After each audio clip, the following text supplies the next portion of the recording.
여러분 안녕하세요. 지구에는 약 3,500여 종이나 되는 매우 다양한 종류의 강물이 있어요. 이 많은 강물들 중에는 보석광물도 있답니다. 보석광물이 되려면 필요한 4가지 조건은 무엇일까요?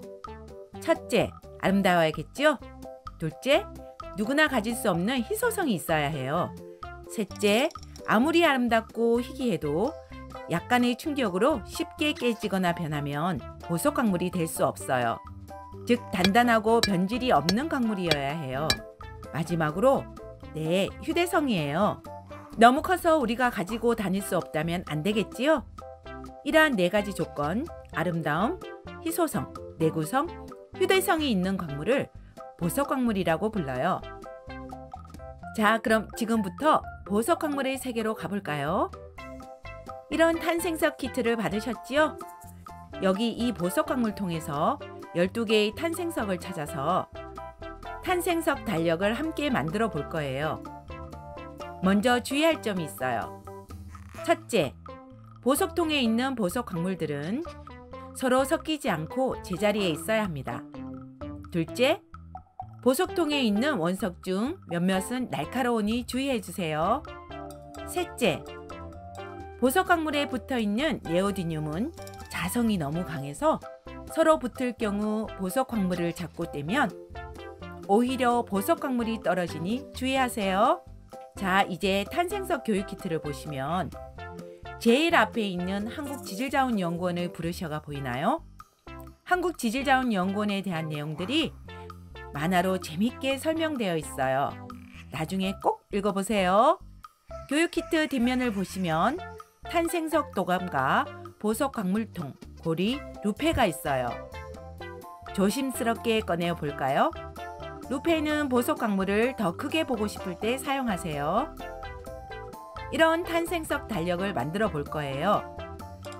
먼저 하얀 탄생석 도감의 좌우에 있는 구멍에 종이가 끼어 있는지 확인해 주세요. 혹시 종이가 남아 있으면 제거해 주세요. 그리고 검은색 받침대의 좌우에 있는 구멍에도 종이가 남아 있으면 조심스럽게 빼주세요. 너무 세게 빼면 찢어질 수 있으니 주의해 주세요. 이제 12개의 탄생석이 붙을 구멍이 있는 면을 이렇게 앞으로 놓고요. 그리고 탄생석 달력의 순서가 맞는지 확인도 해야겠지요? 자, 확인이 되었다면 검은색 받침대의 이 구멍과 탄생석 달력의 구멍을 맞춰서 파란색 고리를 끼울 거예요. 좌우 제일 바깥쪽을 먼저 끼우고 안쪽으로 순서대로 끼워주세요. 이렇게 고리를 다 끼우셨나요? 그러면 달력 받침대의 밑부분을 이렇게 해서 달력을 세워주세요. 이제 영상을 보고 1월부터 12월의 탄생석에 해당되는 보석광물을 찾아서 여기에 붙이면 됩니다. 참고로 보석광물통에 있는 보석광물은 질 좋은 보석은 아니고 보석광물을 배우기 위한 광물 원석입니다. 다이아몬드는 큐빅 지르코니아이고요. 먼저 여기 빈칸에 자신의 이름을 적어보세요. 자신의 이름이 들어간 탄생석 도감이 멋지죠? 다음 장으로 넘겨볼까요? 짜잔! 1월의 탄생석은 짙은 붉은색을 띠고 있지만 질 좋은 보석용 광물은 이렇게 예쁜 색을 보여주지요. 지구의 멘틀에서 만들어지는 중요한 강물 중 하나인 1월의 탄생석은 심하는 석류를 닮았다고 해서 석류석이라고 해요. 영어로 가넷이라고 하지요.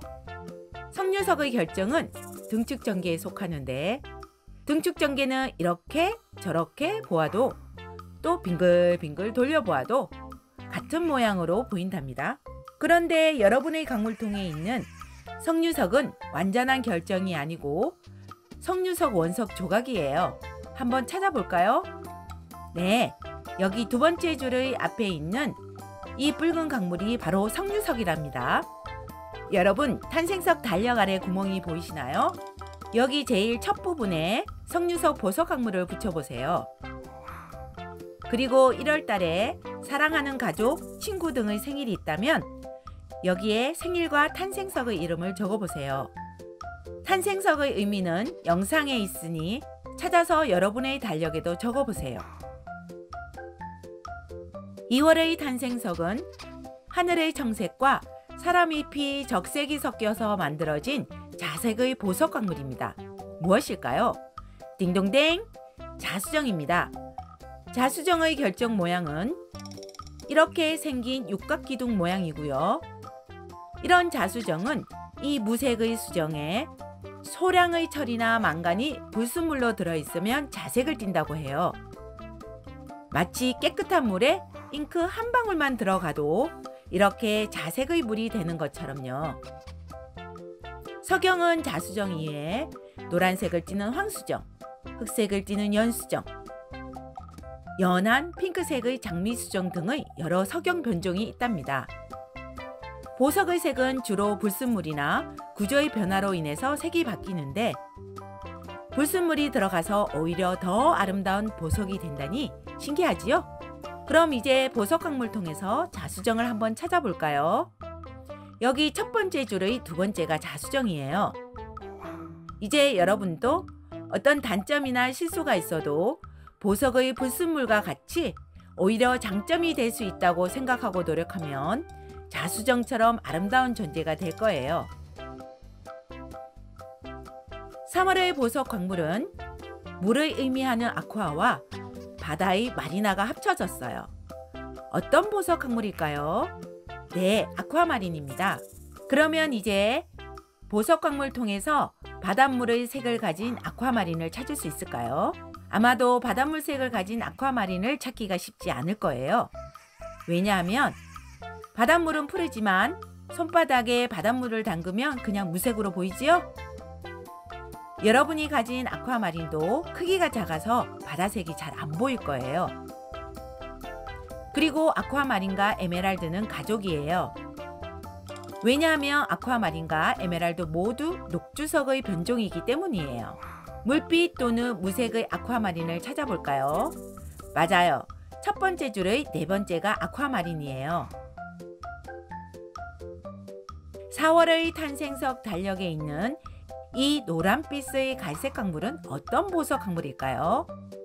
이 보석 광물은 약 900도에서 1200도 마그마, 즉 높은 온도와 압력의 조건에서 만들어지는 금강석 원석이에요. 한국지질자원연구원에 있는 지질박물관에 가시면 직접 볼 수 있답니다.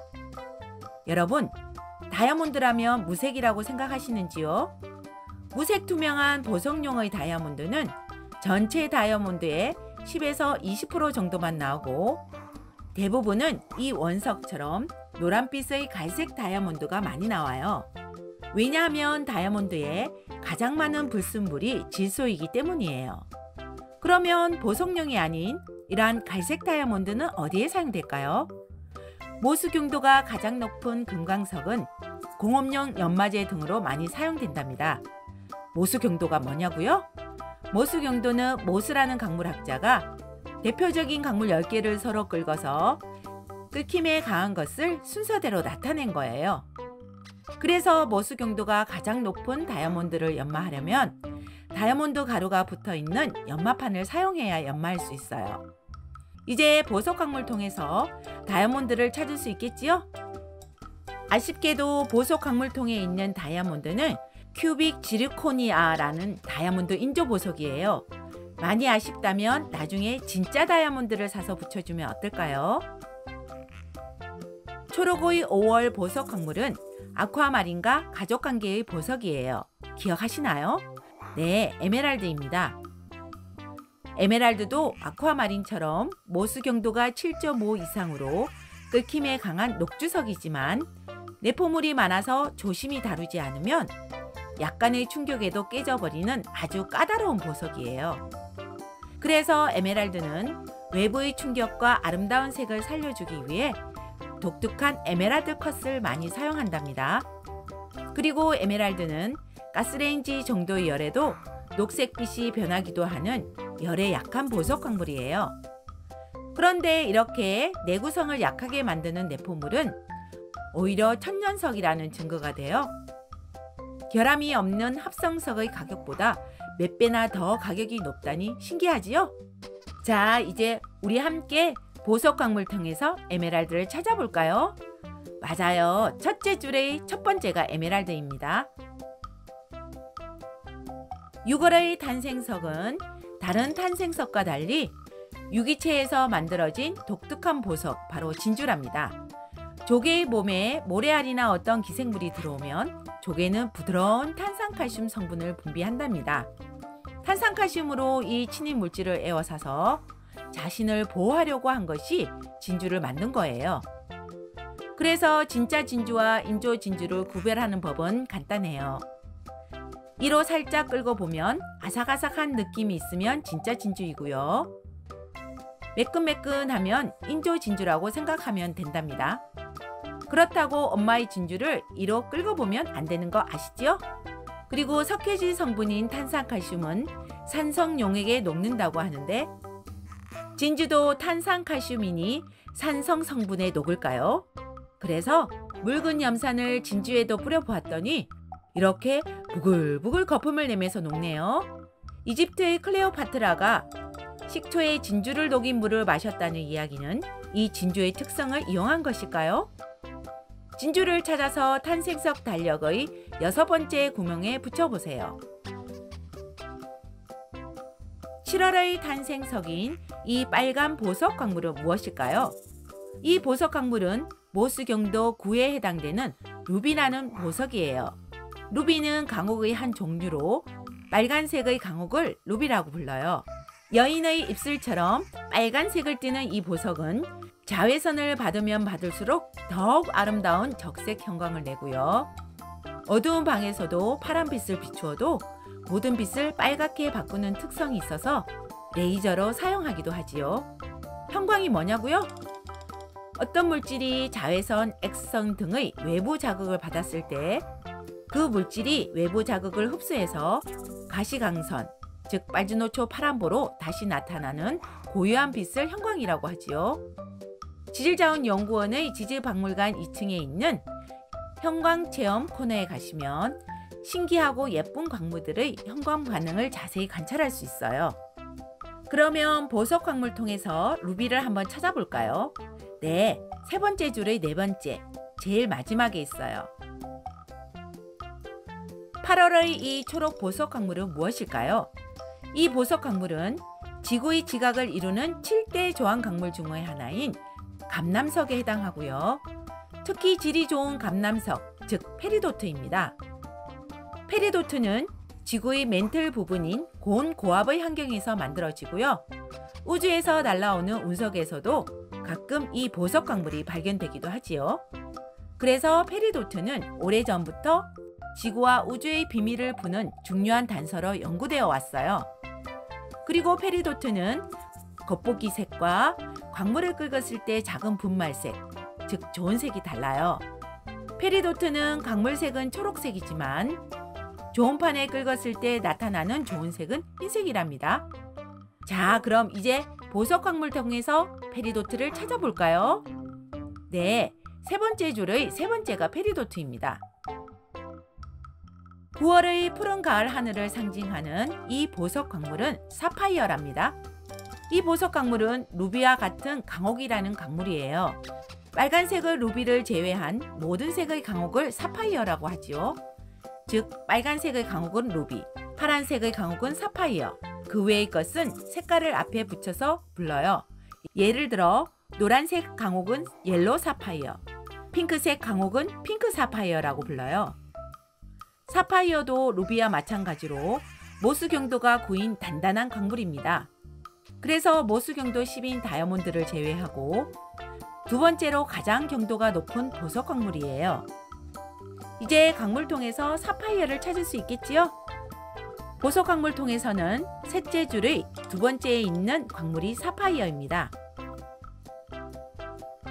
10월의 탄생석은 귀한 돌이라는 뜻의 오팔루스에서 유래된 오팔이라는 보석 광물이에요. 오팔은 보는 각도에 따라 색이 달라지는데 물 위에 뜬 7빛깔의 무지개 빛처럼 다양한 색을 띠는 보석 광물이에요. 광물은 석류석, 자수정처럼 결정형을 가져야 하는데 오팔은 결정형이 없는 비결정형이기 때문에 광물이 아니라 중광물에 해당하지요. 그래서 오팔은 결정이 있는 다른 보석들에 비해 약한 편이에요. 그런데 왜 오팔을 귀하게 여겼을까요? 그것은 다른 보석 광물에서는 볼 수 없는 몇 가지 색이 아름답게 빛나는 독특한 효과 때문이에요.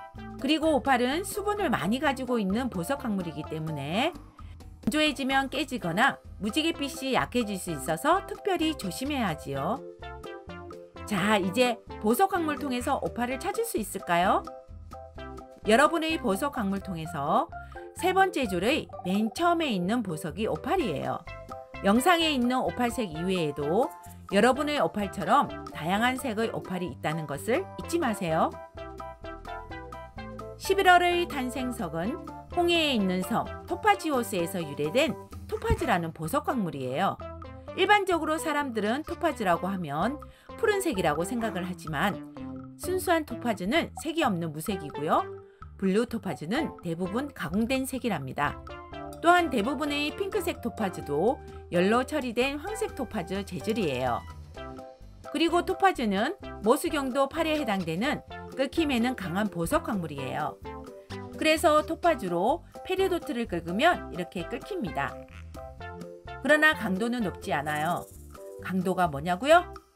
경도가 끓김에 견디는 정도를 나타낸다면 강도는 이렇게 충격에 견디는 정도를 나타내지요. 그래서 강도가 높지 않은 토파즈는 떨어뜨리거나 충격을 가하면 쉽게 깨질 수 있어서 착용하거나 보관할 때 특별히 조심해야 해요. 여러분, 이제 황색 토파즈를 찾을 수 있겠지요? 토파즈를 찾아서 11번째 구멍에 붙여주세요. 마지막으로 12월의 보석 광물은 터키석이에요. 그럼 터키석은 터키에서 생산되었을까요?